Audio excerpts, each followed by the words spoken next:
Asyhadu an la ilaha illallah wa asyhadu anna Muhammadan abduhu wa rasuluh sallallahu alaihi wa ala alihi wasallam.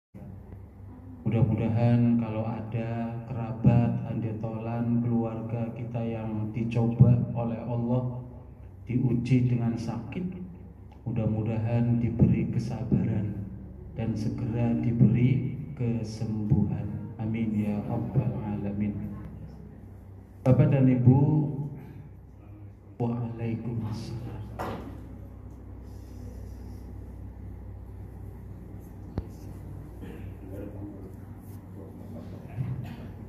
Bapak dan Ibu, kita menuju 4.4, pertemuan ke-16, materi keempat dari materi keempat. 4.1 sudah tentang urgensi amal, kemudian ikhlas dan ittiba, syarat diterimanya amal.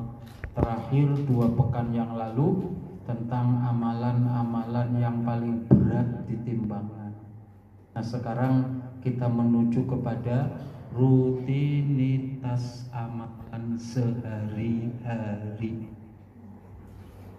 Bukan hanya yang berat ditimbangan, tapi rutinitas amal kita sehari-hari itu yang mesti kita lakukan apa saja.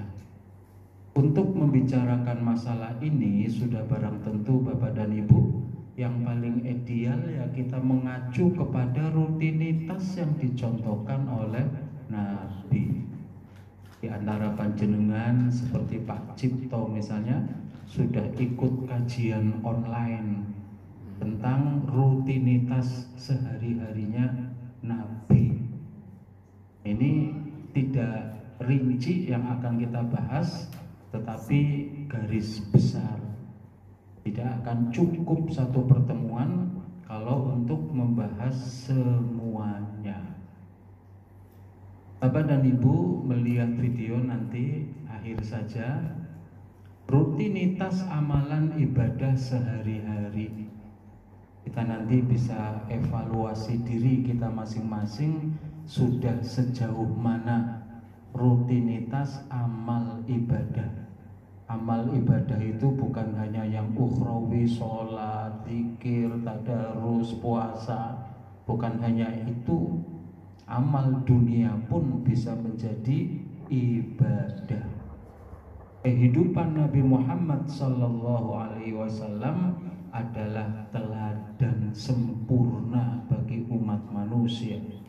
Setiap aspek kehidupannya termasuk rutinitas ibadah harian mencerminkan ketaatan, kesederhanaan dan dedikasi total kepada Allah Subhanahu wa ta'ala.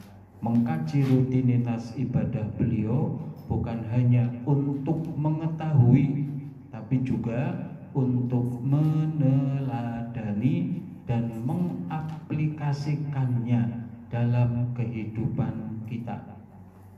Jadi tidak sebatas ilmu, tapi juga harus mengejawantah menjadi amal. Ilmu bekalnya, amal realisasinya. Bangun tidur hingga subuh. Rutinitas ibadah Nabi dimulai jauh sebelum fajar menyingsing.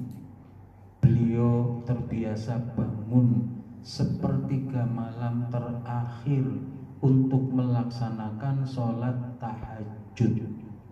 Beliau secara khusus diperintahkan oleh Allah, wa minal laili fatahajjat bihi nafilatallah, wa minal laili, dan dari sebagian malam, fatahajjat, engkau bangun bersungguh-sungguh tahajud nafilatallah sebagai ibadah tambahan, ibadah sunnah bagi Nabi. Tapi sepertinya Nabi menjadi ibadah wajib. Walaupun kalau di ayat ini dikatakan nafilah itu sunnah, tambahan dari yang wajib. Atau ulama juga mengatakan nafilah belum tentu sunnah, tapi tambahan itu tidak sunnah, ora pati-pati ditambahkan kepada Nabi, bisa jadi kewajiban yang ditambahkan. Maka Nabi selain fardu 5 waktu ada tambahannya, yaitu sholat malam, tahajud, qiyamul lail. Kalau melihat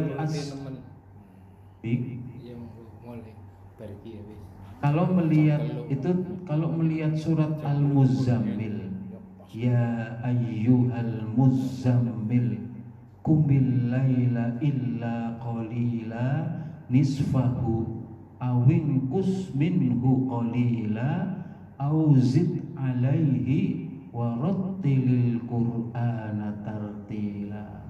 Ini perintah, hai orang yang berselimut, qumil laila, bangunlah di malam hari, nisfahu, separoh, qumil laila illa qalila, bangunlah di malam hari sepertiga malam. Ketika malam tinggal sedikit, kalau malam dibagi 3, dimulai maghrib kurang lebih jam 6 sampai subuh, berarti berapa jam itu? 12. Kalau dibagi 3, Waalaikumsalam, berarti sepertiga pertama sampai jam berapa? Jam 6 sampai jam 11-an ya. Tapi sepertiga yang kedua jam 11-an sampai jam 3. Jam 3 nanti sepertiga ketiga sampai jam 2-an lah. Nanti jam 2 sampai subuh sepertiga yang ketiga. Itu Nabi terbiasa bangun seperti itu tiap malam, sepertiga malam. Di ayat selanjutnya nisfahu, separoh. Kalau separoh berarti ya jam 00 itu ya, jam 12 lewat itu sudah separoh, berarti Nabi sudah bangun jam 00 atau kurang sedikit atau tambah sedikit, berarti sebelum jam 12. Begitu Nabi tidurnya setiap malam berapa jam? Ada yang mengatakan 3 jam, ada yang mengatakan 4 jam. Jam 8 tidur ya? Ini tidur malam loh, karena Nabi nanti ada tidur siang, qailulah, setengah jam lebih lah, nggak sampai 1 jam. Ada tambahan tidur di siang hari. Nabi sering melakukan itu, yang itu akhirnya menjadi sunnah. Cuman kan memang ketika kita akan mengfotokopi rutinitas kehidupan Nabi, amal ibadah Nabi, kita agak kerepotan. Karena apa? Pola hidupnya beda. Kalau Nabi kayaknya kan nggak jadi pegawai yang terikat dengan jam kan gitu. Nggak terikat dengan jam. Kalau kita terikat dengan jam, sehingga kalau mau plek agak kesulitan. Mau dirubah rutinitas kita, situasi pekerjaan, kantor dan lain sebagainya, kayaknya tidak memungkinkan. Jadi Bapak dan Ibu kembali, bangun tidur Nabi itu bangun setiap hari itu ya paling lambatnya sepertiga malam untuk melakukan qiyamul lail, sholat malam. Bisa 11 rakaat, bisa 13 rakaat. Sama sholat witir, 2 sholat iftitah, 8 qiyamul lailnya, tahajudnya, nanti 3 witirnya. Kalau misalnya sudah suatu saat kepepet, sudah mau subuh, Nabi witir 1 rakaat. Cuman yang jadi masalah, bacaannya Nabi itu panjang suratnya. Ini yang jadi masalah, yang kita sulit niru. Kalau jenengan qiyamul lail baca suratnya nopo? Kalau baca suratnya surat itu cepet nemen dong, setengah jam ya ora anjuk. An-Naba dibagi 4. An-Naba dibagi 3. An-Naba dibagi 2. Nanti An-Nazi'at dibagi 2. Terus setelah itu iya, itu juga paling setengah jam rampung. Kalau surat pendek kan bisa, karena nggak hafal misalnya. Sujudnya yang dilamai, ruku sujud, tapi sujud lebih panjang daripada ruku. Sujudnya di setiap rokaat, baik rokaat pertama atau rokaat kedua, sujud pertama atau sujud yang kedua dipanjangi, ditambah dengan doa. Cuman itu teori, prakteknya ya tidak mudah. Kita nggak biasa memanjangkan sujud. Begitu dipanjangkan, kelalen. Sujud pertama apa kedua ya? Kelalen kita, setan masuk di situ tuh goda. Sujud pertama apa kedua ya? Apa? Sama Bu. Saya sendiri akhirnya udahlah, saya sujud yang diperpanjang sujud kedua saja. Pada setiap rokaat bisa, tapi sujud kedua. Jadi nanti kalau panjang ke kedua, ini panjang berarti kedua. Sujud pertama biasa. Untuk menghindari itu, tidak harus begitu. Terserah, bisa masing-masing beda. Ini adalah waktu yang sangat istimewa bagi beliau untuk bermunajat, mendekatkan diri kepada Sang Pencipta. Waktu yang tepat, kenapa? Suasananya tepat. Wana suniyam. Sementara manusia yang lain pada tidur, suasananya senyap. Itu bisa terbebas dari ria. Senyap sih, mau simpangnya wangsa apalah, kasih ngerti. Mau bubar selesai sholat malam langsung status HP, itu merusak gitu. Langsung ingatkan temennya, ayo malam sholat tahajud, niatnya kan apik, tapi kan itu menjadikan riak juga. Wis tangi ya ngajak, berarti orang pati ngajak kan berarti dheweke wis kan. Jadi riak juga. Udahlah, itu amal nafsi kan gitu. Mengingatkannya nanti kalau pas pengajian kan, yang ingatkan ustadznya misalnya kayak gitu aja sudah. Atau mengingatkannya di luar jam-jam tahajud.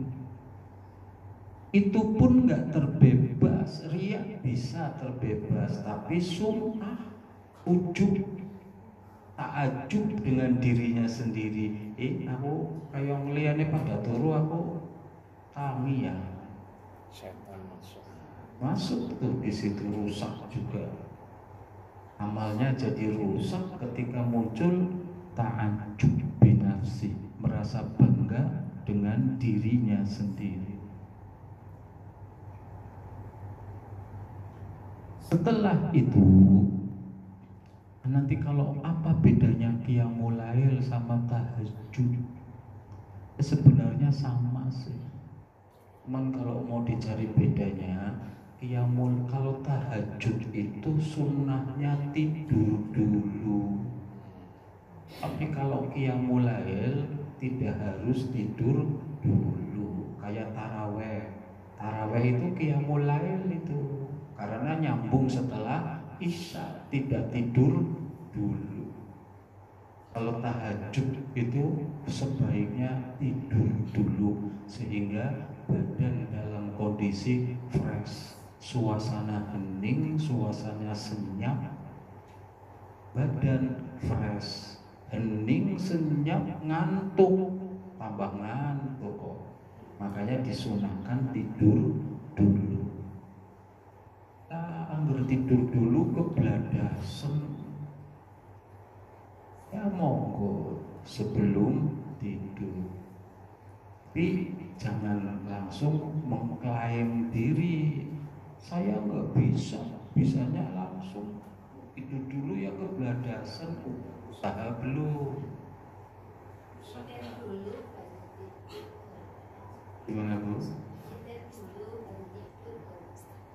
Witir dulu.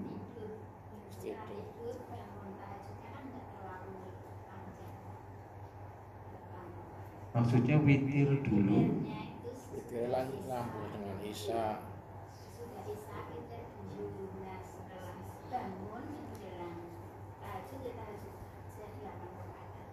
Nah, kalau itu nanti bertentangan dengan hadis jadikan witir penutup sholat malam. Ya, witir itu dijadikan penutup sholat malam. Jadi jangan witirnya didahulukan, baru kemudian tahajud atau qiyamul lail. Witir itu penutup sholat malam. Enggak. Itu saya selalu lakukan, barangkali itu lupa. Tapi ada yang contohnya tarawih langsung witir ya, malamnya tetap tahajud. Enggak. Nasihat Nabi 3 di antaranya itu yang duha, kemudian yang itu witir, kemudian ayat 3 nasihat Nabi yang Iya, tapi itu kan maksudnya bukan masalah kapan waktu melaksanakan witirnya, tapi jangan tinggalkan 3 perkara. Salah satunya witir. Hadis itu menjelaskan bukan kapan pelaksanaan witirnya, tapi sedang menjelaskan jangan tinggalkan 3 perkara ya Abu Dzar. Jangan tinggalkan 3 perkara. Salah satunya sholat witir. Tapi pelaksanaan tidak boleh, bukan tidak boleh ya, jangan dijadikan kewajiban kalau witir itu sebelum tahajud. jangan dijadikan kewajiban. Sebelum tahajud. Witir tidak ada. Witir itu sholat sunnah, bukan. Jadi tidak boleh kapanpun, baik sebelum tahajud atau setelah tahajud, witir tetap sunnah, tidak boleh dijadikan sholat wajib. Itu sholat sunnah, yang artinya kalau tidak dikerjakan tidak berdosa, tapi nggak dapat pahala. Bukan tidak dikerjakan orang apa-apa, bukan orang apa-apa, karena tidak dapat pahala, tapi tidak berdosa. Nah, witir itu dilakukannya setelah selesai sholat malam. Jadikan witir penutup sholat malam. Jadi kalau mau witir sebelum tidur, sholat malamnya sebelum tidur, ini ditutup dengan witir. Jadikan witir sebagai penutup sholat malam. Umar itu sholatnya lebih suka setelah isya. Kalau Abu Bakar lebih suka tidur dulu, tengah malam nanti bangun. Di antara masyarakat kita itu kalau habis isya nggak pulang dulu, dia sholat qiyamul lail ditutup dengan witir dulu. Jadi sholat witir itu dilakukannya penutup sholat malam. Kalau sholat taraweh, misalnya sudah taraweh di masjid, selesai witir ada apa, malam bangun pengen sholat lagi, boleh, tapi nggak boleh lagi sholat witir karena sudah di awal.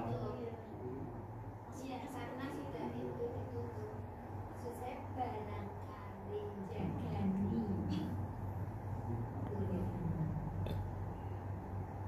Barangkali iya tahajudnya itu atau terlalu panjang karena sudah itu kalau yang Ramadan itu kan dia sudah qiyamul lail juga, sudah 8 rakaat. Nanti terus witir 11 rakaat. Ketika kalau ibu tadi kan bilang witir 3 rakaat setelah isya, nanti 8 rakaatnya belakang setelah bangun. Nah itu yang tidak pas itu. Kalau yang tadi saya ceritakan itu kan dia sudah 8 rakaat qiyamul lail. Terus malam mau tahajud misalnya 2 atau berapa rakaat boleh, tapi tidak witir lagi karena nggak boleh 2 kali witir. Tapi tadi ada hadis Nabi, jadikan witir penutup sholat.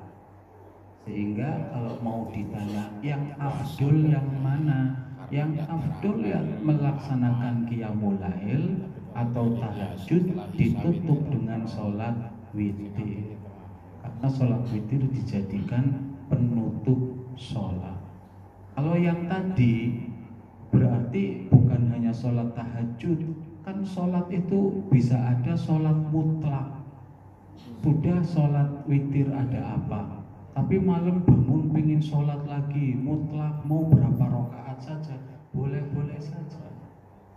Setelah sholat duhur sudah sholat ba'diyah sudah, mau sholat lagi berapa rakaat, boleh saja mutlak. Ya sholat sunnah mutlak, asal tidak di waktu yang dilarang sholat. Nah tadi orang yang sudah tahajud, sudah qiyamul lail, sudah witir sebelum tidur, kemudian bangun mau sholat lagi, ulama mengatakan boleh karena patokannya sholat mutlak itu. Tapi kalau mau tata cara sholat yang lebih bagus, ya witir jadikan penutup sholat. Begitu Bu. Berarti untuk hari-hari biasa itu ya Pak, hari-hari biasa setelah isya sebaiknya jangan witir dulu, kecuali waktu Ramadan nyambung dengan taraweh begitu. Jadi kalau hemat saya sebaiknya kalau mau sholatnya sebelum tidur kayak sholat taraweh kayak gitu, sekaligus dengan 8 rakaatnya. Enggak, di luar taraweh juga boleh. Di luar taraweh juga boleh. Artinya jangan dibiasakan witir setelah isya, kemudian nanti malam bangun tahajud. Berarti kebalik gitu, kebalik.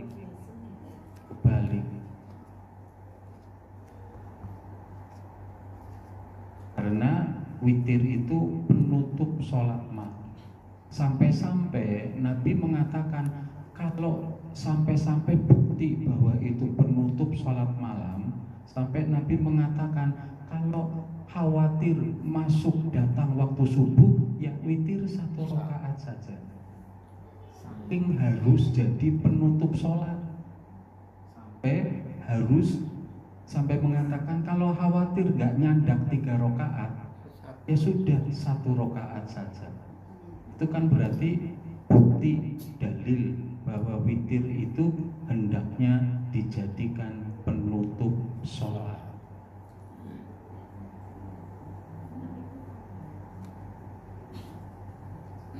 Kemudian Bapak dan Ibu, setelah Nabi melakukan sholat malam, setelah itu beliau melanjutkan dengan membaca Al-Quran.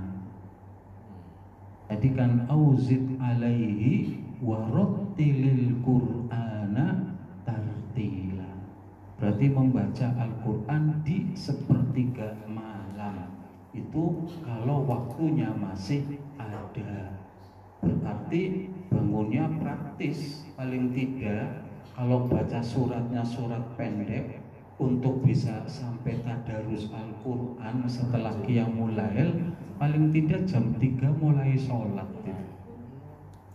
Paling tidak jam 3 sudah mulai sholat. Kalau sholatnya setengah jam misalnya 11 rakaat setengah jam selesai, masih ada waktu untuk baca Al-Quran setengah jam lagi. Sampai jam 4 menjelang maghrib masih ada waktu untuk zikir. Di antara zikir yang paling utama istighfar. Yastaghfiruna bil ashab. Orang-orang yang meminta ampun kepada Allah di waktu sahar, di waktu sahur. Kalau kita setengah 4 baru mulai sholat malam, ya mepet. Bisa jadi tadarusnya nggak kena tuh. Hanya sholat malam saja sama zikir saja. Berarti bangunnya jam berapa? Kamar mandi di suwe. Saya itu punya kelemahan. Saya kalau BAK nggak bisa langsung tuntas. Saya butuh waktu barang 10 atau 15 menit nunggu sampai tuntas tas. Kalau enggak bisa. Makanya saya kalau safar bepergian mesti harus bawa sarung. Jadi ketika sudah kebelet BAK, ya sudah BAK. Nanti celananya nggak akan tak pakai karena mesti belum tuntas. Gara-garanya dulu waktu masih kecil SMP main layangan Dampar Sepuro. Saya kan di Dampar Sepuro Karanggawas itu, di rel kereta terjun ke bawah jalan yang di bawah Dampar Sepuro. Sejak itu terasa kayak ada yang melurut. Saat itu begitu sholat, ruku mesti keluar, sujud keluar, dan terasa. Berarti sarungnya najis terus, baru ganti najis lagi. Ngapunten, mohon maaf, sampai tak bungkus plastik karetik.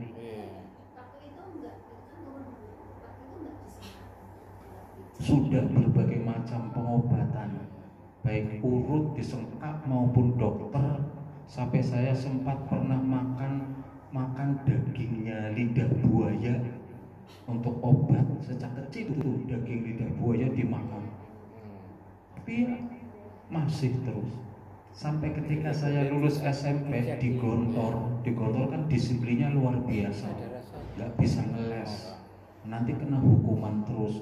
Itu akhirnya terpaksa dikareti, diplastiki, habis pipis bungkus plastik, jadi udah siap-siap plastik banyak sama karet.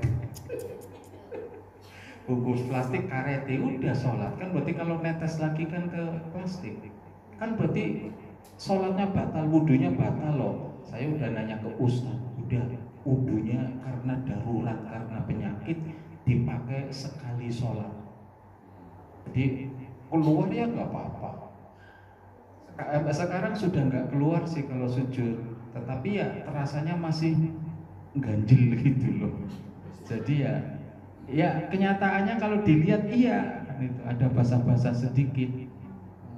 Jadi sekarang saya modelnya begitu.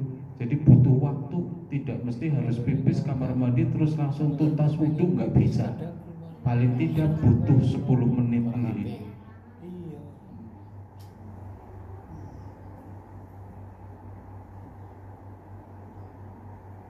Nggak ada rasa sakit sama sekali, nggak ada sih.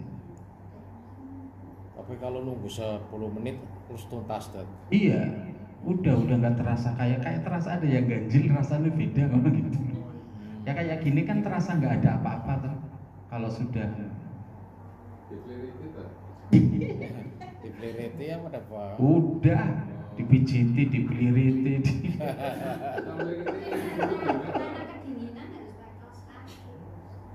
Dinginan. Tidak ada unsur itu, saya pikir.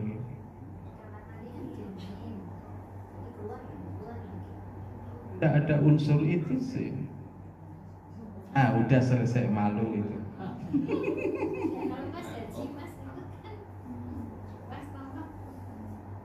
Makanya dan alhamdulillahnya pola BAK saya itu alhamdulillah bagus. Saya kalau di sekolah zaman masih aktif di sekolah, pagi sudah mau sebelum subuh sudah pipis. Nanti mau berangkat sekolah pipis lagi. Itu nanti sampai sore baru pipis lagi. Sampai sore, siang nggak pipis masih tahan, sampai pulang sekolah nggak pipis gitu loh. Alhamdulillahnya di situ. Pola pipisnya nggak sering banget, kecuali sekarang setelah gulanya tinggi, udah pengen pipis itu.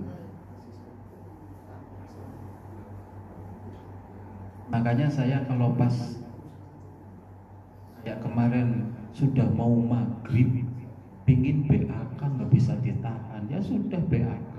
Akhirnya nggak bisa ke masjid, telat sih, nunggu tuntas dulu.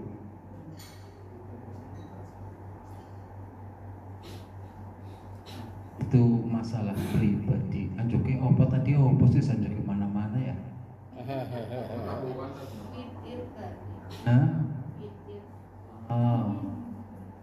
Iya tadi witir. Bangunnya. Witir kalau takut waktu subuh datang. Setelah tahajud. Tanya masih nyambung dengan witir. Atau dikir dulu baru Witir itu kan artinya ganjil ya tuh. Berarti kalau saya jam 4 selesai di kami terus itu dikir, terjadi perdebatan sampai sekarang pun juga belum tuntas. Jadi ada yang berpendapat witir ya satu pakan, mau satu mau tiga itu. Tapi ada sebagian lagi dipotong jadi 2 dan 1. Nah yang kami tanyakan, yang dipotong itu apakah ada dalilnya? Wonten ada. Tapi kalau saya lebih suka cari langsung. Yang tidak ada, bukan masalah langsung tidak langsungnya, cari yang tidak ada khilafnya. Kan ada 1, 3 langsung boleh, 5 mau witir 5 rakaat 1 salam boleh, mau witir 7 rakaat 1 salam boleh, sampai 9 boleh. Tapi Nabi lebih sering 3 itu. Nah 3 itu memang bisa dengan 2 cara. Bisa sekali salam, bisa 2-1. Tapi kalau 2-1 ada khilaf tadi, didebat. Wong namanya witir sih, nanti kalau yang 2 niatnya priben kan 2-1. 2 kan bukan ganjil, bukan witir. Berarti niatnya primen sholat apa? Kalau saya ditanya jawabannya bagian dari witir. Sholat 2 rakaat bagian dari witir. Kalau ditanya, tapi saya pribadi lebih suka yang tidak ada khilaf. Dalam berbagai hal saya lebih aman memilih yang tidak ada khilaf. Yang tidak ada khilaf berarti yang 1 salam langsung 3 rakaat. Itu pasti benar, pasti diterima oleh semua pihak. Tapi kalau yang 2-1 ada yang tidak terima kan. Padahal kalau saya ditanya boleh karena ada dalil, walaupun lebih kuat yang 3. Nanti ada sholatul laili masna, sholat malam. Witir kan malam, termasuk sholat malam. Nggak ada sholat witir siang hari, kan nggak ada. Sholatul laili masna 2. Sholat malam itu 2. Nanti hadis Aisyah, sholatnya Nabi 4 rakaat, jangan ditanya panjangnya. 4-3 kan. Makanya sholat taraweh kalau yang 11 rakaat mau 2-2-2-3 silakan, 2-2-2-2-2-1 silakan, 4-4-3 silakan. Orang taraweh 10 rakaat ya. Orang dosa. Tapi kalau orang sholat taraweh kasihan deh. Walaupun tidak dosa, ada jaminan ampunan. Man qoma Ramadona, siapa yang sholat malam bulan Ramadan taraweh itu akan diampuni dosa-dosa yang telah lalu. Jadi eman-eman dong kalau tidak sholat taraweh, walaupun itu sunnah. Diampuni dosa yang telah lalu kok tidak tertarik, berarti imannya lemah. Kasihan deh. Kalau 1 rakaat itu lebih baik kulhu atau sahis? Kulhu. Oh, 1 rakaat Al-Ikhlas. Al-Ikhlas yang terakhir ngambilnya. Kalau ya itu sih mau ambil apa aja juga boleh. Cuman kalau saya biasanya kalau 1 rakaat karena sudah idin wis tarhim sehingga subuh, ya udah ambil 1 rakaat tapi pakainya Al-Ikhlas. Karena tadi itu orang pati-pati ngambil 1 rakaat khawatir subuh. Karena khawatir subuh lebih nyaman membaca Al-Ikhlas daripada Al-A'la yang panjang. Kalau katanya cuma diambil kotak Boleh. Asal jangan Yasin, Allahu Akbar.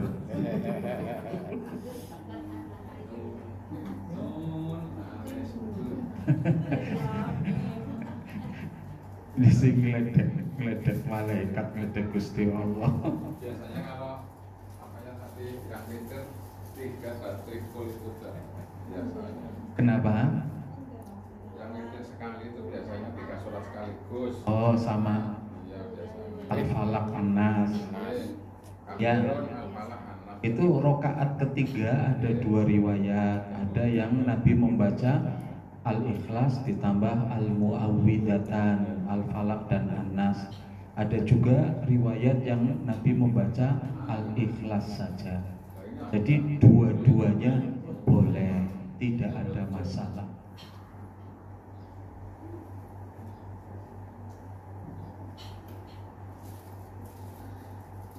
Menjelang sholat subuh, beliau akan bersiwak, membersihkan gigi.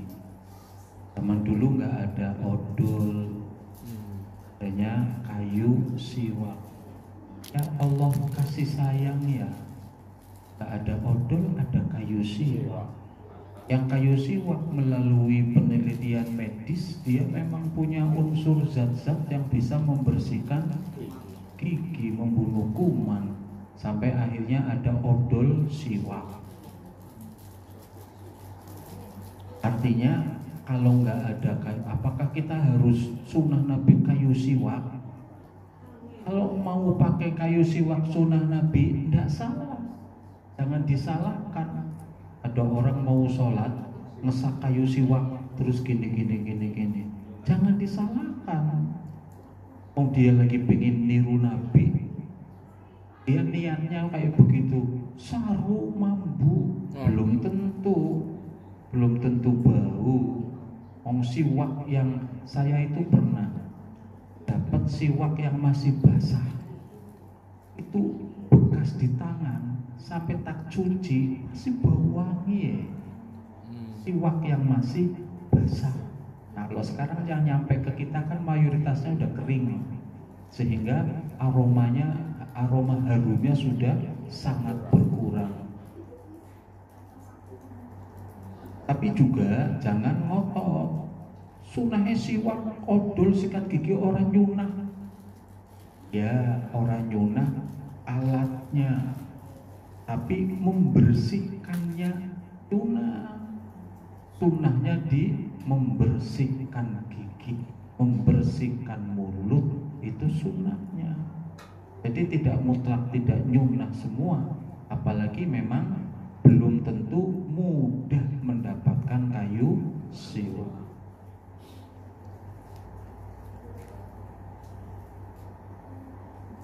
Sebagai bentuk kebersihan dan kesucian sebelum beribadah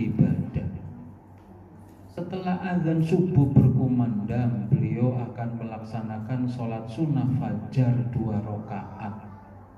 Setelah subuh berkumandang azan, berarti ini qobliyah subuh, bukan 2 rakaat sebelum waktu subuh. Kalau sebelum waktu subuh tadi disuruh ditutup dengan witir. Nah kalau masih ada 2 rakaat sebelum subuh, berarti witir bukan penutup. Ada beda pendapat. 2 rakaat yang pahalanya lebih bagus dari dunia dengan segala isinya itu sebelum subuh apa qobliyah subuh setelah ayat? Yang lebih kuat yang setelah. Di antara dalilnya tadi itu, karena Nabi memerintahkan sholat witir jadi penutup.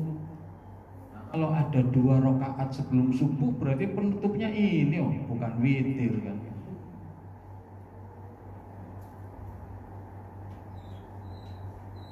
Beliau akan melaksanakan sholat sunnah fajar 2 rakaat yang sangat ditekankan keutamaannya, kemudian disusul dengan sholat fardu subuh berjamaah di masjid. Setelah sholat subuh, Nabi sering duduk berzikir, berdoa hingga matahari terbit syuruk atau isyraq. Bukan terbit, kalau terbit berarti pas lagi terbitnya, itu justru tidak boleh sholat. Pas terbit, kalau di kalender itu di jam itu terbit, itu berarti pas terbit mataharinya. Justru saat itu tidak boleh sholat. Nunggu sekira-kira setinggi tongkat ya bisa lah 10 menit itu. Nunggu 10 menit itu awal duha. Sholat isyraq itu awal duha. Duha. Setelah sholat isyraq berarti boleh nyambung sholat duha, boleh karena sudah masuk waktu duha. Sebagian ibu-ibu tergantung, kalau bapak-bapak ya harus di masjid karena isyraq itu tergantung terkait dengan sholat subuh berjamaah. Setelah sholat subuh berjamaah, kemudian duduk zikir dan seterusnya, ditutup dengan sholat isyraq. Gak bisa sholat di masjid berjamaah kemudian pulang, apalagi mengerjakan hal-hal lain, terus saatnya isyraq sholat isyraq di rumah, gak bisa. Saya lebih mengambil pendapat yang itu. Makanya kalau saya ngisi kuliah subuh, sholat subuh diasolihin. Setelah sholat kan saya langsung keluar loh, zikir paling sebentar, belum selesai, menuju masjid yang akan ngisi sholat subuh. Barang sudah selesai kuliah subuh, orang-orang sholat isyraq, saya nggak sholat isyraq, tetap nggak isyraq. Saya jawabnya, kan saya tidak sholat subuh di sini. Saya sholat subuhnya di masjid lain, sudah keluar dari masjid, sudah batal untuk melaksanakan sholat isyraq bagi saya. Tapi ada ustadz lain, nggak apa-apa. Nah, kalau ibu-ibu tidak ke masjid, sholat subuh di rumah, masih boleh sholat isyraq di rumah. Sama, setelah sholat subuh zikir dan seterusnya, ya masak, goreng, mumbai tapi sambil zikir sih enggak fokus. Itu kan berarti kerjaan utamanya mumbai, zikirnya samben kan gitu. Saya ditanya sih sama marbot masjid, saya habis subuh nyapu-nyapu ngepel masjid, nanti pas isyraq sholat isyraq boleh enggak?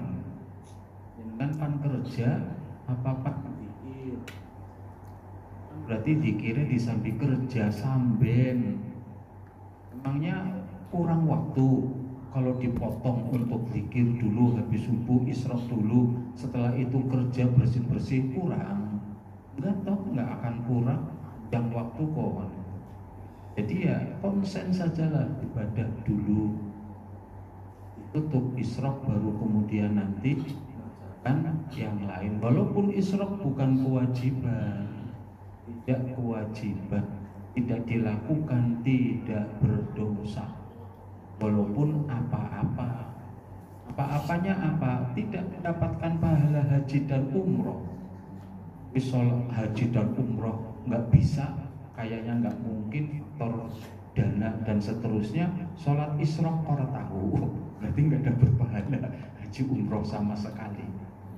Minimal kalau memang rasanya mungkin untuk haji ataupun umroh, minimal ditutup dengan sholat isyraq.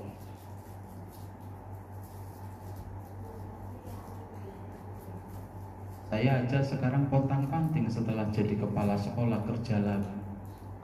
Senang-senang pensiun ongkrongan, suruh jadi kepala sekolah nerima. Di mana? Apa Pak? Di mana dari paspor di mana? Oh, saya jadi kepala sekolah SMP Bias. Salam.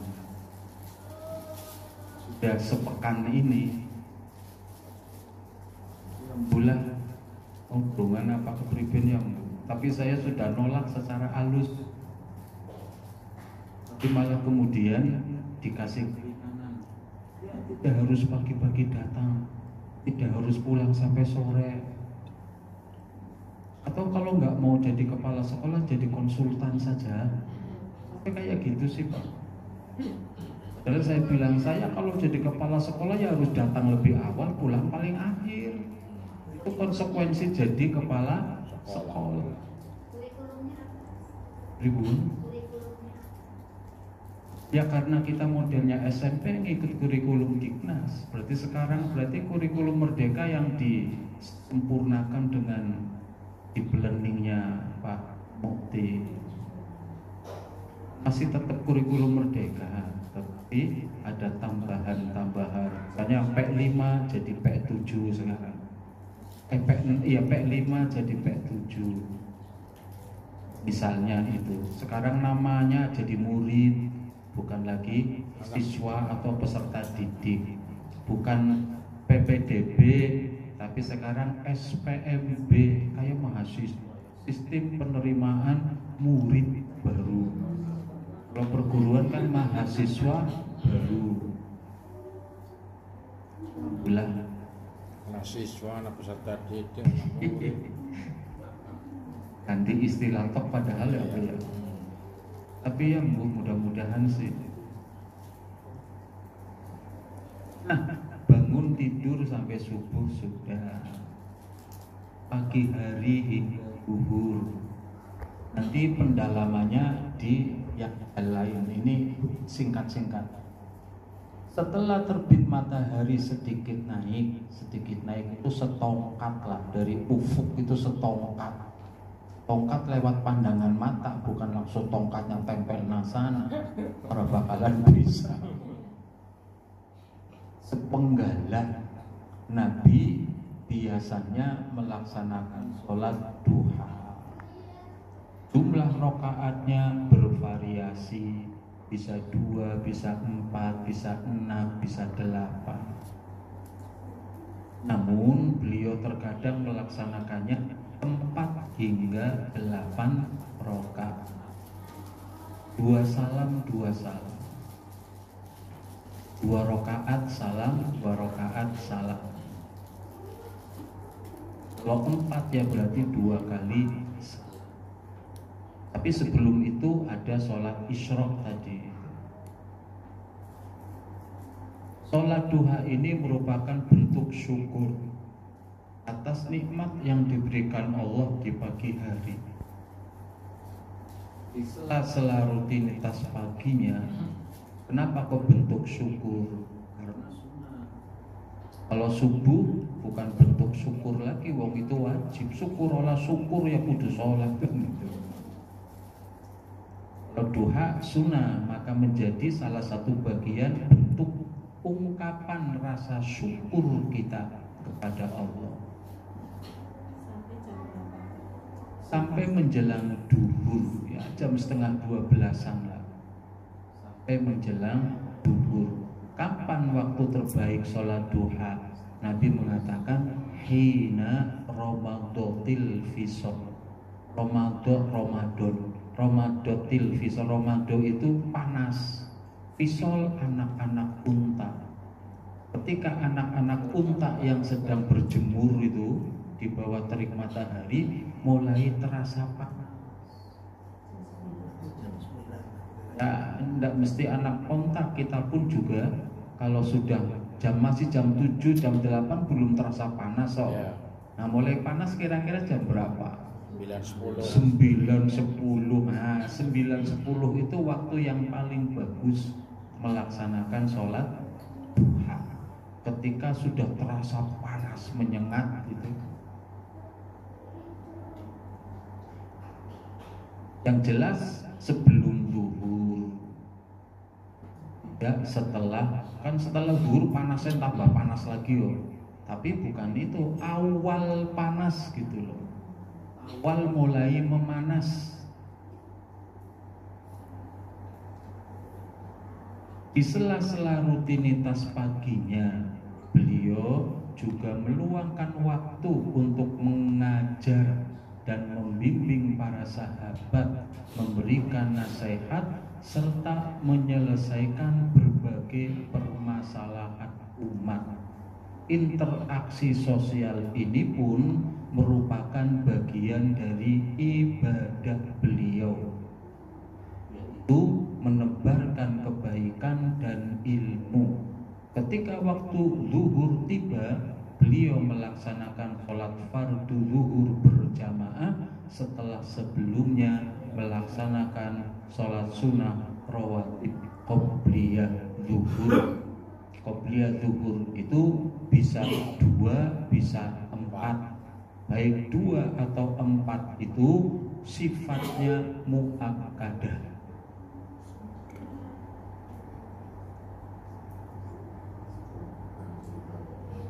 Siang hari hingga asar. Setelah sholat zuhur, Nabi kadangkala beristirahat sejenak, qailulah, tidur siang. Tidur siang ada yang mengatakan bisa juga dilaksanakan sebelum zuhur jam 11 tuh, terus tidur istirahat selonjor, nggak lama, setengah jam lebih sedikit lah, nggak sampai sejam, bangun untuk melaksanakan kewajiban sholat zuhur, atau bisa setelah zuhur. Istirahat singkat ini memberikan energi untuk melanjutkan aktivitas hingga sore hari. Beliau juga seringkali menerima tamu atau mengurus berbagai urusan rumah tangga dan kemasyarakatan. Menjelang waktu asar, beliau akan kembali melaksanakan sholat fardu asar berjamaah di masjid. Beliau juga menganjurkan sholat sunnah qobliyah asar 4 rakaat, tapi tidak muakkadah, bisa juga 2 rakaat.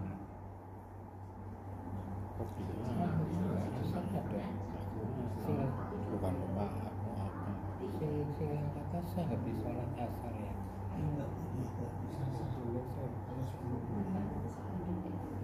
Ada yang mengatakan mutlak 4 rakaat. Gimana? Qobliyah asar itu. Ada yang mengatakan itu sholat mutlak. Maksudnya sholat mutlak? Kan kebanyakan orang mengatakan tidak ada sholat qobliyah asar. Jadi bukan sholat qobliyah tapi sholat mutlak gitu. Iya, 4 rakaat. Ada hadisnya, Nabi menganjurkan, memberitakan sholat sunnah sebelum asar.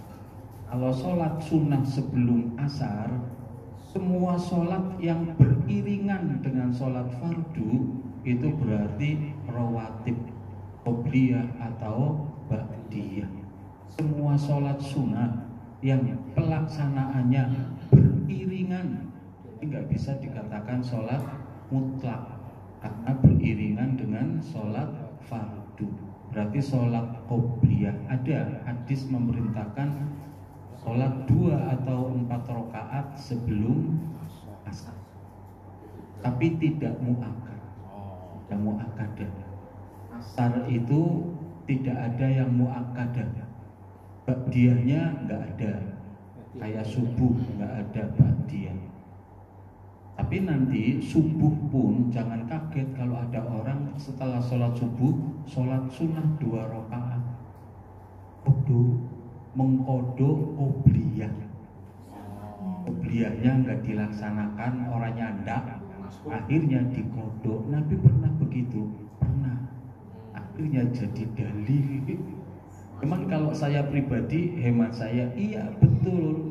Tapi bagi orang yang kayak betul-betul menjaga qobliyah, suatu saat karena halangan, baik kesiangan atau halangan apa, bukan karena malas, bukan karena engkolah, akhirnya lepas qobliyahnya. Kalau sampai kayak begitu nggak perlu dipodok. Kalau Nabi kan betul-betul berupaya menjaga untuk tidak lepas yang namanya qobliyah subuh. Saking temenanannya menjaga sampai lepas, getune luar biasa. Karena getun luar biasa dikodok. Dan itu dijadikan dalil bagi ulama yang membolehkan mengkodok sholat qobliyah subuh. Tapi itu kan kejadian istimewa Nabi itu, bukan kejadian biasa dijadikan dalil biasa.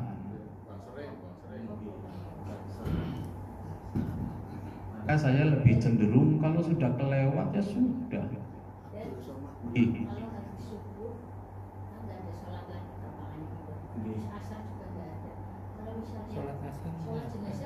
Nah, sholat jenazah boleh karena ada alasan, ada kejadian yang menjadikan, atau misalnya tidak hanya jenazah, ada gerhana terjadinya setelah asar, sholat gerhana boleh.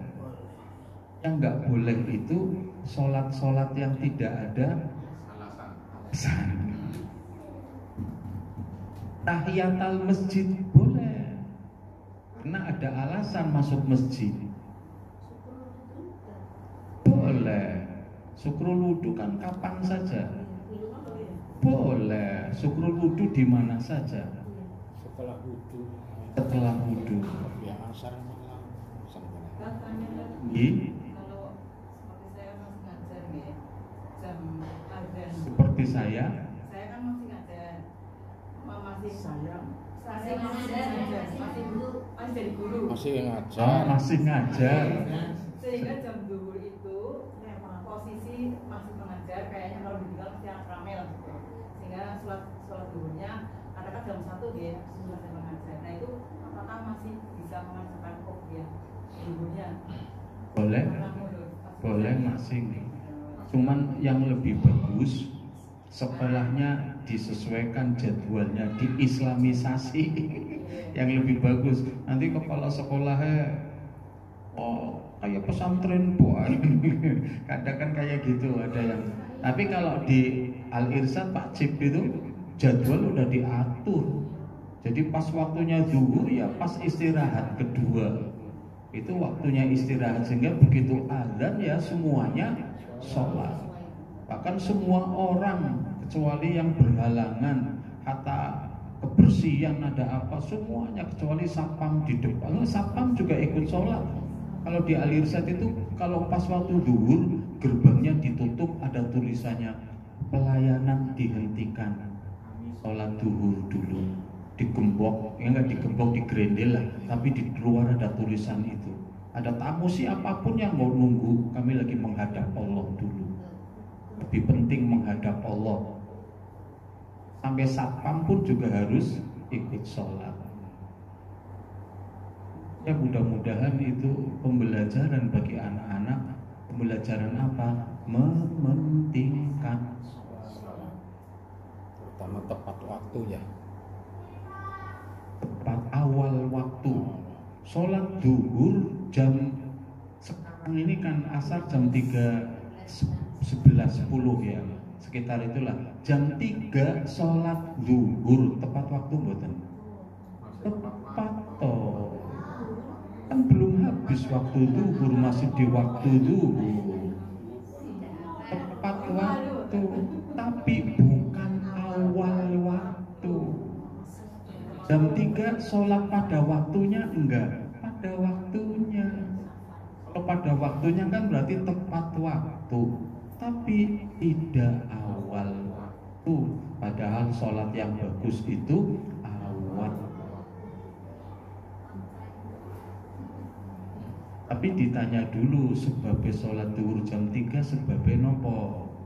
Kalau sebabnya diterima, no problem. Tapi kalau sebabnya menomor duakan sholat, problem.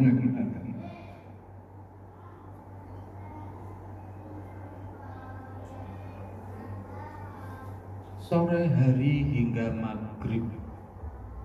Selepas asar, Nabi Muhammad SAW biasanya berkeliling untuk menyapa dan berinteraksi dengan masyarakat, menanyakan kabar mereka, melihat kondisi umat. Ini menunjukkan kepedulian beliau yang tinggi terhadap kesejahteraan rakyatnya. Nabi nggak masuk gorong-gorong loh. Nggak ada gorong-gorong, di sana nggak ada selokan. Di sana kan nggak ada selokan.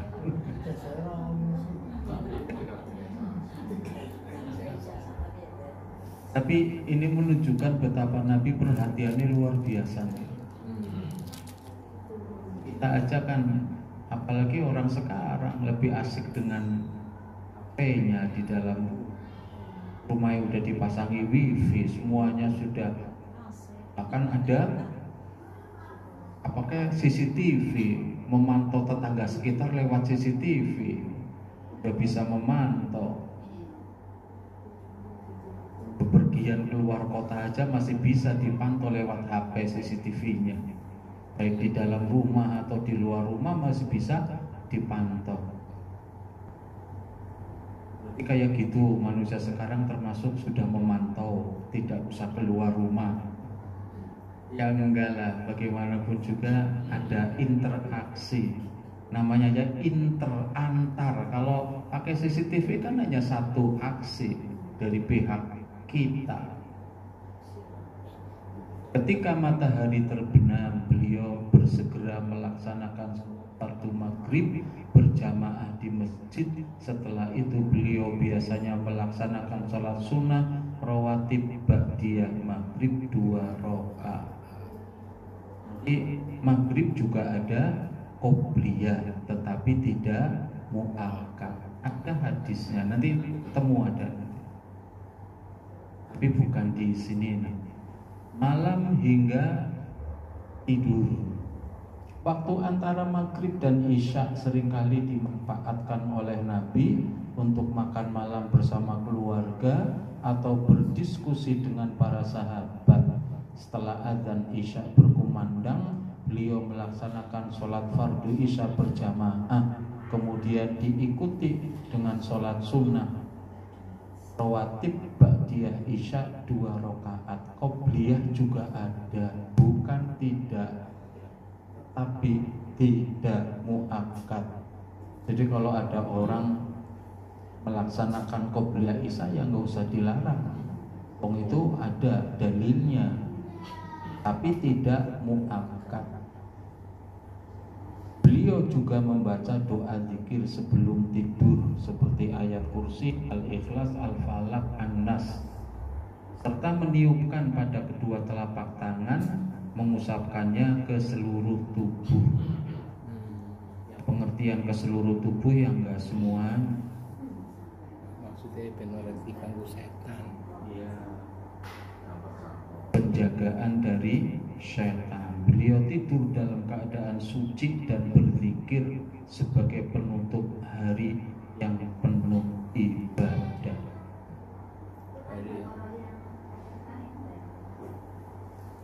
Masih banyak Bu, sebenarnya masih banyak, tidak hanya ini, termasuk membaca Al-Kafirun, termasuk membaca tasbih 33. Tapi kan gak banyak nama sampai Al-Mulaqan, mau tidurnya kapan jenengan?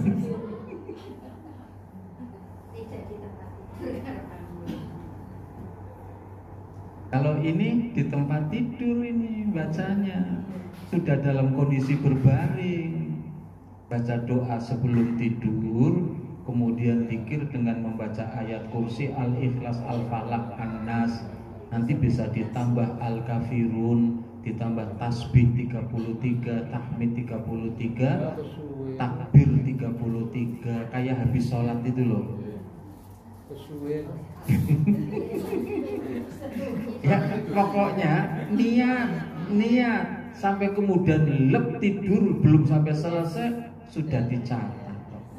Kan kalau niat kan udah dicatat walaupun belum dilakukan.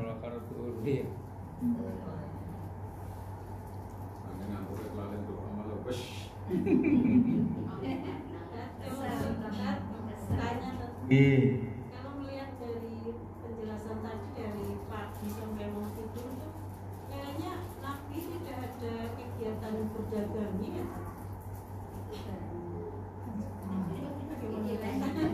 Mungkin itu secara Yang umum. lihat ini jangan kapan ya maksudnya kan dia berdagang. Nabi itu orang sana itu berdagang itu keuntungannya besar sih, tidak kayak kita setiap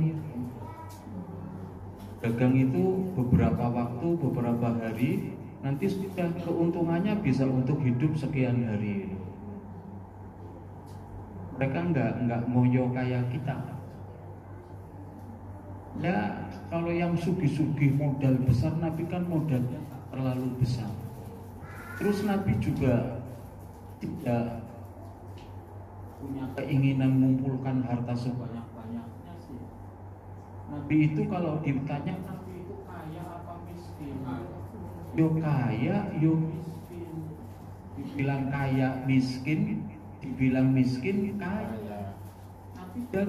Tapi dagangnya tadi sekali dagang sudah bilang punya banyak harta. Terus Nabi kalau sudah punya banyak harta, nggak nyimpan, nggak nyelengi kayak kita. Digelar. Nanti ngundang fakir miskin, siapa yang butuh ambil. Fakir miskinnya ya luar biasa, ambil secukupnya. Orang bawa karung dikarungi kabeh. Sebatas. Kayak sekarang kita orang sekarang kayak. Tapi sampai kalau ada sahabat yang fakir yang datang lah sudah habis. Tapi Nabi akan nalangi, kamu butuh apa? Butuh ini, udah datang ke sana sih Kak. Nanti bilang yang bayar Nabi, ambil barang ke sana, nanti yang bayar Nabi. Nanti gak punya duit, Nabi dagang lagi, banyak lagi. Terus di sini kok nggak disebutin tadi yang keliling-keliling kan bisa jadi sambil dagang, kan bisa jadi sambil menyapa masyarakat sambil juga dagang. Tapi tidak menjadikan dakwahnya, status kenabian sebagai profesi. Dakwah itu bukan profesi. Jenengan profesinya apa? Ustadz guru, iya profesi saya profesinya apa? Guru. Kalau sekolah sih SMP bias. Bareng Mas Agung nih sekarang. Oh yang mau nyekolahkan anaknya. Iya sih, tidak anak soleh. Jadi ya Nabi bisa mengatur sedemikian rupa. Nabi itu kan tidak boleh menerima sedekah. kasih zakat gitu nggak boleh, sodako nggak mau, nggak boleh, haram bagi Nabi.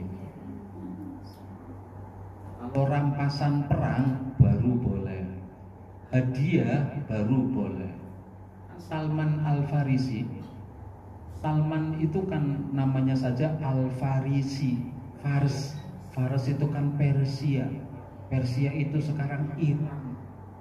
Salman itu orang Iran. Orang Iran agama zaman dulu itu Majusi, Zoroaster, menyembah api. Salman itu ketika remaja penjaga api, bapaknya jadi pendeta Majusi. Salman akalnya itu cerdas. Tuhan tak jaga aku, berarti aku lebih hebat dari Tuhan. Gak masuk akal bagi dia itu. Makanya akhirnya dia izin ke abahnya, ayahnya itu, dia melanglang buana dalam rangka mencari Tuhan, bisa menenangkan hati. Setelah dari Majusi berlabuh ke Nasrani, lama di Nasrani, dari satu pendeta beralih ke pendeta yang lain, tetap nggak tenang. Kenapa? Trinitas, 3 tapi 1, 1 tapi 3, nggak rampung-rampung itu. 3 tapi dalam kesatuan, 1 esa nyatanya 3, nggak mau, nggak tenang. Akhirnya dia lepas cari lagi sama pendeta Nasrani terakhir yang berlabuh, dikasih tahu berjalan di sana ke. Kalau sampai ketemu di suatu kota yang nanti kamu akan ketemu dengan orang yang memimpin kota itu, yang dia ada stempel biar di punggungnya. Seperti apa capnya ya Allah alam. Terus yang kedua, cirinya lagi, orang itu tidak mau menerima zakat sedekah. Akhirnya dicoba tuh sama-sama. Suatu ketika Nabi lagi kerja sampai bahunya tersingkap, betul. Kemudian dia bawa aneka macam hadiah makanan, diserahkan ke Nabi Muhammad. Ya Rasulullah, ini sedekah dari saya. Diterima oleh Nabi, tapi dikasihkan ke sahabat yang lain. Berarti nggak mau makan benar. Coba sekarang kan datang, ya Rasulullah, ini hadiah dari saya. Diambil ikut makan. Setelah bilang hadiah, akhirnya dia yakin bahwa ini. Akhirnya belajar tentang Islam, ketemu dengan konsep tauhid. Inilah yang pantas Tuhan. Tuhan yang harus satu, tak satu tapi asal tempat bergantung segala sesuatu. Satu tapi segala-galanya. Ini yang akhirnya ikut Nabi. Sampai Salman Al-Farisi apa tadi? Saya sampai cerita Salman. Kadang suka kayak gitu saya. Babek lalen, kronologis latar belakangnya lalen. Sampai cerita Salman Al-Farisi. Kita menuju ke sini. Ini yang di-share Pak Bambang di grup setia. Kan dia sudah pada kehapus Kalau saya nggak tak hapus, tak bintangi. Karena tak bintangi sekarang bisa diambil. Karena kenapa? Nanti saya akan butuh nih ketemu materi ini. Bismillahirrahmanirrahim. Di antara daftar ini kata-katanya baru di antara. Berarti di luar belum masuk.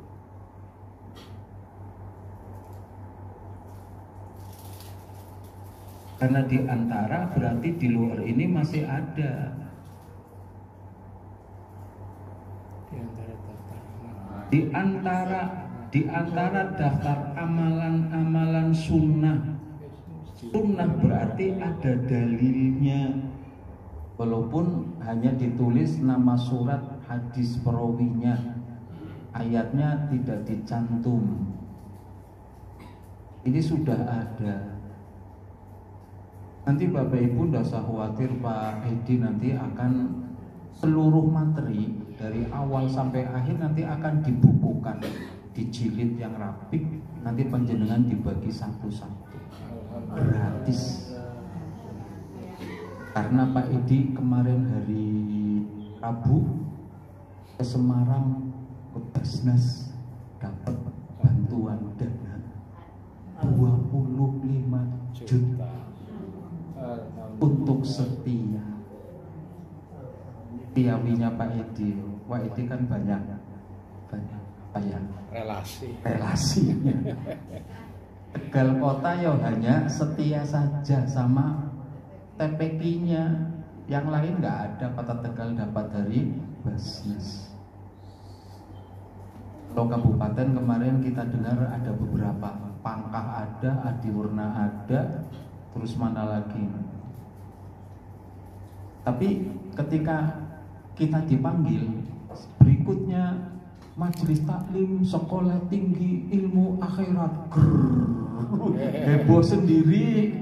Yang lain dipanggil biasa-biasa saja. Tapi begitu dipanggil majelis taklim sekolah tinggi ilmu akhirat, ramai pada ketawa, penasaran. Wih, anak sekolah tinggi ilmu akhirat, belum tahu dia.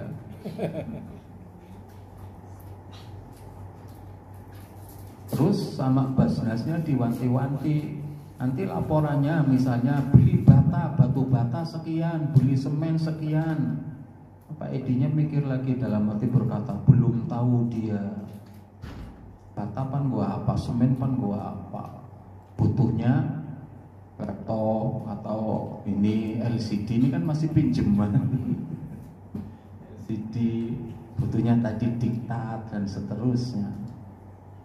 Gak perlu bangun lagi, kan beda. Kalau madrasah, kalau pesantren, iya butuh bangunan. TPK mau rehab butuh batu bata, butuh semen. Tapi kalau majelis taklim kayaknya gak butuh, butuhnya yang lain. Zikir pagi dan petang, itu ada ayat dalilnya. Cara zikirnya bagaimana, kalimat-kalimatnya nanti jenengan cari di YouTube, bisa di Google. Zikir pagi petang sesuai sunnah Nabi, ketemu semua itu ada nanti. Diawali dengan membaca ayat kursi, namanya pagi dan petang. Ya paginya kapan tadi? Sholat subuh, zikir subuh selesai. Nah mulai itu zikir pagi selesai. Kalau selesai zikir itu sudah tadarus Al-Quran. Kalau masih ada waktu sampai isyraq misalnya. Nanti ada urut-urutannya yang dibaca apa saja ada, agak panjang dan harus dihafal. Qiyamul lail atau tahajud, itu yang ayat yang wa minal laili fatahajjat bihi nafilatan lak. Kalau sudah zikir setelah sholat, Sholat witir.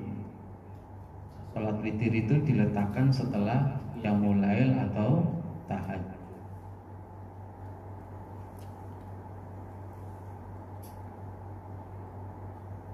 Di sini pun ada sampai 50, tapi belum semua, makanya di antara tadi itu. Terus sholat duha, hadisnya Abu Dawud nomor 9. Puasa Senin Kemis, puasa Ayyamul Bid, sholat rawatib 12 rakaat. Kalau mau diambil yang muakkad saja boleh, asal tidak kurang 12 rakaat. Karena suatu halangan yang muakkad lolos bisa ditutup dengan yang tidak muakkad. Qobliyah zuhurnya lolos. Biasanya yang lolos kan qobliyah nih, bisa ditutup dengan qobliyah maghrib, qobliyah asar, qobliyah isya, kan bisa ditutup dengan itu. Sholat sunnah wudhu atau syukrul wudhu, puasa Syawal 6 hari bulan Syawal, puasa Arafah nanti hari Kamis yang akan datang, puasa Daud sehari puasa sehari tidak, puasa sunnah di 9 hari awal Dzulhijjah.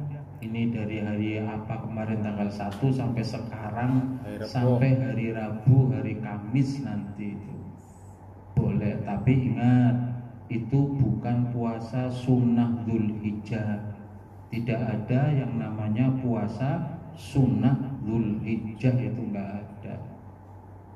Sunnahnya biasa, kan muakkadah.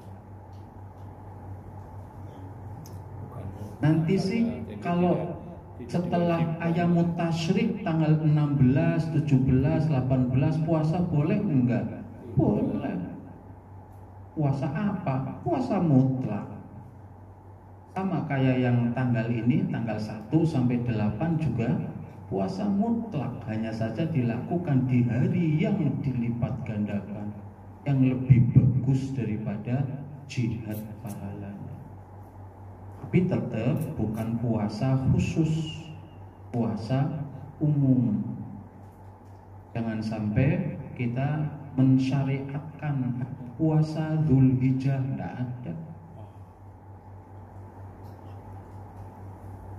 Kalau puasa Dzulhijjah adanya 9 Dzulhijjah. Kalau yang 1 sampai 8 atau nanti 16 sampai seterusnya itu puasa biasa, boleh-boleh saja. Walaupun puasa terbaik yang direkomendasikan oleh Nabi ya puasa Daud, sehari puasa, sehari tidak, sehari puasa, tidak lebih dari itu. Kalau yang lebih dari itu bisa di bulan Sya'ban, bisa di bulan Sya'ban.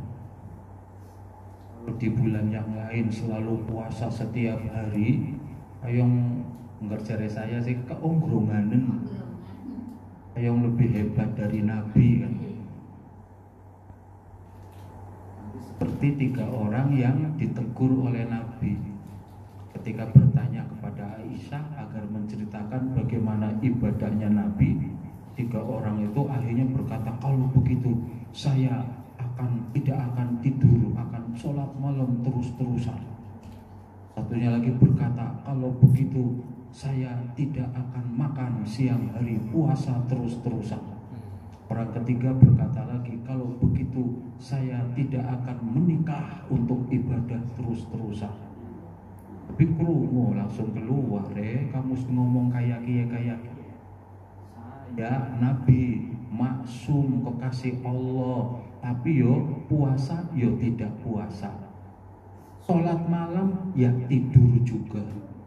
Saya juga menikah, bahkan istri Nabi tidak hanya 4 sampai 12. 9. Mengerjakan sholat sunnah tahiyatul masjid. Kemarin ada pertanyaan, habis wudhu di masjid, masuk masjid, yang dilaksanakan syukrul wudhu dulu atau tahiyatul masjid dulu? Iya itu. Jawaban saya mengkaitkannya dengan tahiyat masjid. Sholat tahiyatul masjid itu fungsinya mencegah kita masuk masjid langsung duduk atau mengerjakan amal yang lain, tak etok masuk rumah Allah tidak sujud. Jadi ya begitu masuk rumah Allah, etikanya sholat 2 rakaat, buku ada sujudnya, yaitu tahiyatul masjid. Tapi tidak harus sholat tahiyatul masjid. Yang penting jangan duduk, jangan mengerjakan yang lain. Begitu masuk subuh misalnya, datang lihat jam, subuh komat 3 menit maning, berarti cukup 2 rakaat satu jenis sholat. Saya mau tahiyatul masjid apa qobliyah subuh? Qobliyah subuh, gak usah tahiyatul masjid. Kenapa? Karena dengan 2 rakaat qobliyah qobliyah subuh itu sudah menghentikan dia untuk langsung duduk atau mengerjakan pekerjaan lain. Artinya tahiyatul masjidnya sudah include di dalam sholat qobliyah subuhnya itu. Kecuali masih 10 menit maning koma, masih 7 menit lagi koma, berarti bisa 4 rakaat 2 jenis sholat. Tahiyatul masjid kemudian qobliyah subuh. Nah, tadi pertanyaannya syukrul wudu apa tahiyatul masjid? Nah, lihat waktu sama tuh. Kalau waktunya masih panjang bisa 8 rakaat atau Pak Bu. Misalnya masjid dulu, kemudian syukrul wudu dulu. Setelah itu kemudian qobliyah zuhur 4 rakaat. Berarti sudah 8 rakaat ya. Sholat zuhurnya 4 rakaat, ditambah ba'diyah 4 rakaat, 16 rakaat. Hebat toh. Kan sama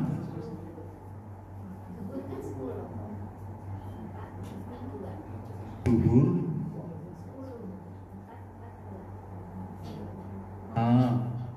ba'diyahnya 2.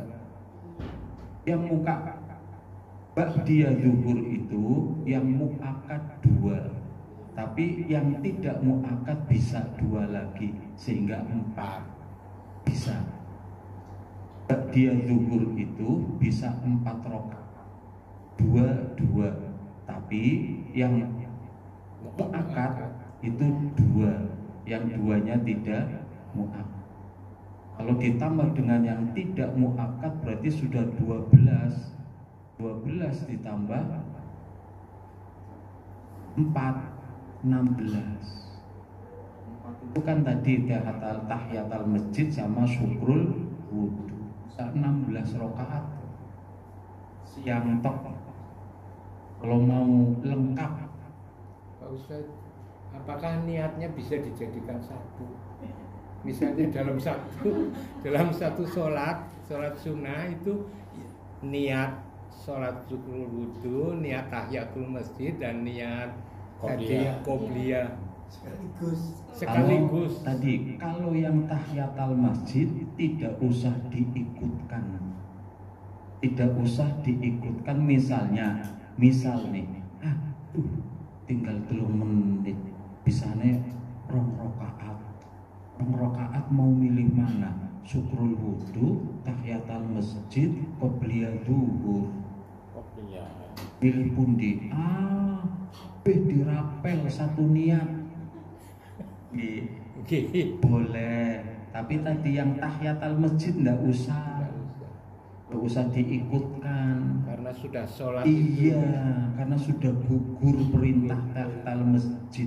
Kalau kita melakukan sholat tidak duduk, tidak pekerjaan yang lain, gugur perintah tahiyatul masjid.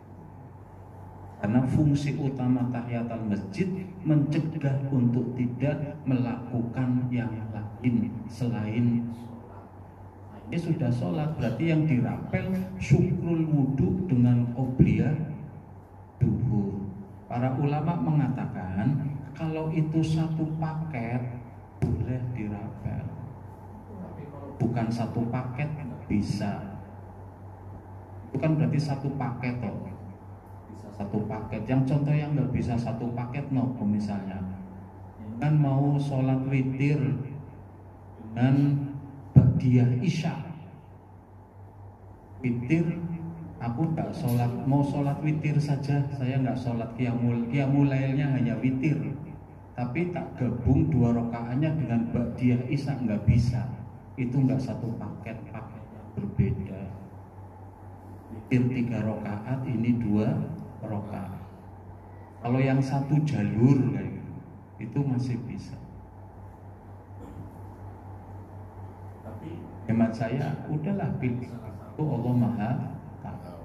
Karena waktunya memang hanya cukup untuk satu sholat, satu jenis sholat. Lebih baik qobliyahnya, lebih baik qobliyahnya. Sholat rawatib, qobliyah ba'diyah itu derajatnya tinggi. Kenapa derajatnya tinggi? Sholat ba'diyah isya di Ramadan dengan sholat tarawih, lebih yang orang itu melakukan tarawih tapi tidak melakukan ba'diyah ya isya, bisa rugi. Lebih tinggi derajatnya ba'diyah. ba'diyah isya. Kenapa lebih tinggi? Karena dia nempel dengan hal yang wajib. Yang wajib itu pasti lebih tinggi derajatnya daripada yang sunnah. Ini lagi bilang derajat, derajatnya itu lebih tinggi daripada yang sunnah. Yang sunnah nempel dengan yang wajib, tinggi derajatnya. Jenengan perak karo Pak Prabowo, kira-kira tinggi mboten jenengan? Itu tinggi tuh, ke bawah tinggi. Jenengan perak nemen karo Pak Prabowo, njaluk apa pe dingehi, njaluk ijazah yang dia dingehi. Aduh kemana-mana, Joke ijazah. Ustaz tanya Ustaz, kalau sholat sunnah fajar itu lebih utama kalau waktunya nyandak ya, lebih utama di rumah atau di masjid? lebih utama di rumah, dengan catatan tetap bisa takbiratul ihram bersama imam. Takbiratul ihram imam Allahu Akbar, artinya qomat kita sudah masuk barisan shaf. Tapi kalau itu terhalang gara-gara qobliyah di rumah, jangan sampai. Lebih bagus qobliyah di masjid begitu. Jadi kalau masih bisa, semua bukan hanya subuh, sholat sunnah itu lebih bagus di rumah. Nabi itu menegur sahabat yang nggak pernah sholat, rumahnya nggak dijadikan masjid, tempat sujud, semua sholatnya di masjid. Ditegur oleh Nabi, rumahmu juga harus punya hak untuk diibadahi, dijadikan tempat sujud. Jangan jadikan rumahmu seperti kuburan, sepi nyenyet. Jadi sholat sunnah itu, yang sunnah itu baiknya disembunyikan. Cuman kadang kurang ilmu, kita orang tahu sholat sunnah, orang tahu qobliyah, tekannya mepet terus. Dia padahal dia lebih bagus daripada dia yang ngomong ini. Karena dia sholat sudah sholat, tapi di rumah dia berusaha sedemikian rupa. Itu bisa terjadi kalau rentang waktu antara azan dengan iqomat cukup misalnya 15 menit, apalagi rumahnya agak jauh sedikit, butuh 5 menit misalnya, atau butuh 4 menit untuk sampai masjid, sehingga sholat sunnah qobliyahnya juga butuh sekian menit, masih nyandang. Kalau itu mungkin berlaku bukan untuk mati. Oh iya. Itu otomatis masih dia. iya kan? Ya iyalah. Adzin bagaimana mau sholat qobliyah, wong sholat qobliyahnya setelah azan. Simpan azan siapa? Iya. Pastilah. Apa setelah azan pulang ke rumah?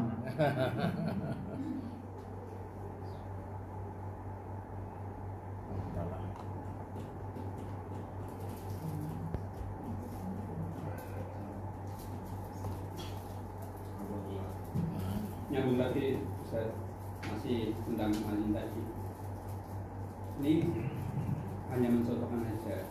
Muadzin setelah ya azan tidak perlu berdoa. Betul. Kalau yang lain yang mendengarkan kan berdoa. Kalau muadzin selesai dia nggak perlu berdoa. Sebabnya karena dia yang mengumandangkan. Judulnya kan doa setelah azan selesai, doa setelah mendengar azan. Yang azan mendengar enggak? Tapi tidak menjawab karena dia yang memanggil. Kalau pertanyaannya apakah muadzin menjawab jawaban azan juga?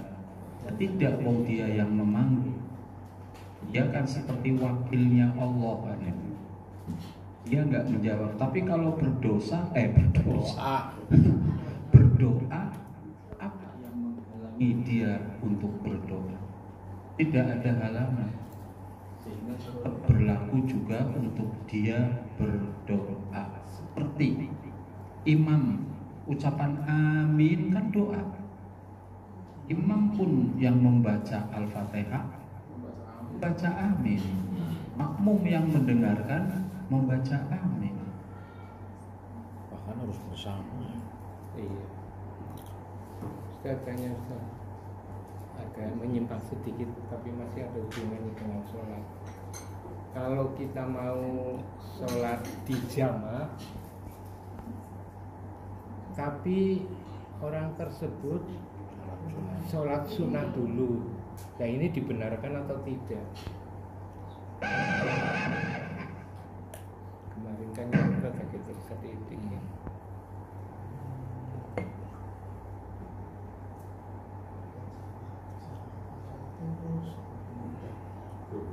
Iya, tapi kan kalau sudah mau jamak dan qadar tidak perlu ada sunat.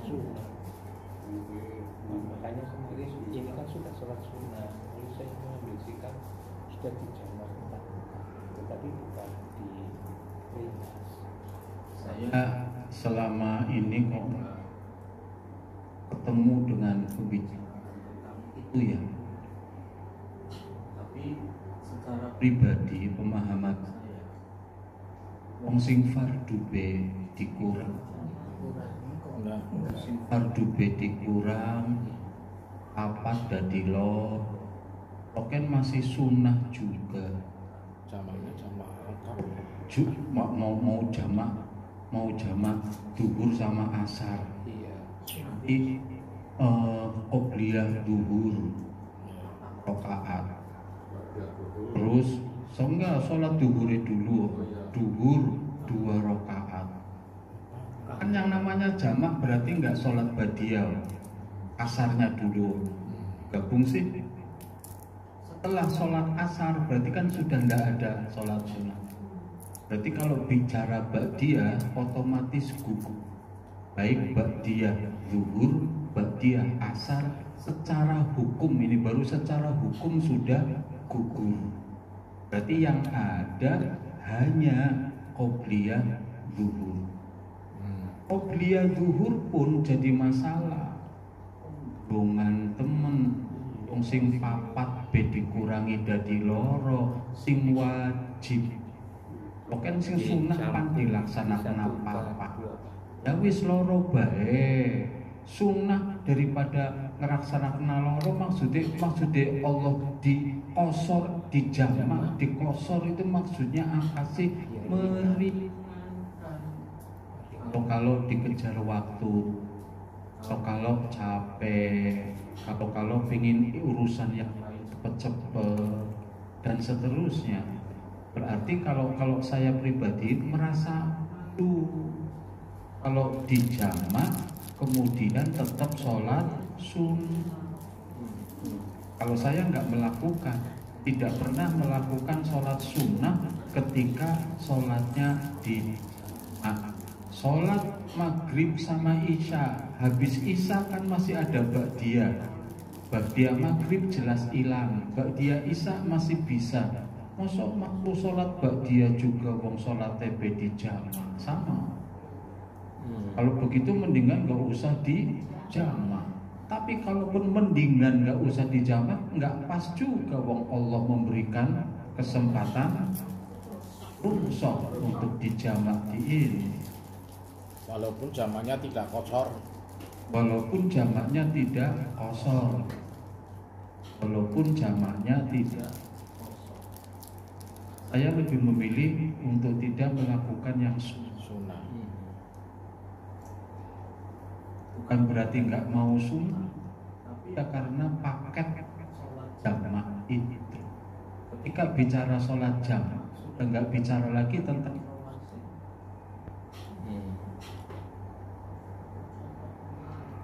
Kalau pengen sunnah ya nggak ada sama. kalau nggak usah dijamak, belum bebas. Bebas Perjalanan perjalanan. temen, wong Allah sudah ngasih keringanan, masih nggak diambil. Sombong temen, jenengan kasih keringanan, coba siapa ke siapa, masih nggak diambil, rasanya gimana? Hormati kayak orang butuh, kayak orang rasanya gimana gitu. Iya. Saya kalau bepergian ya lebih memilih jamak, walaupun bisa tidak dijamak.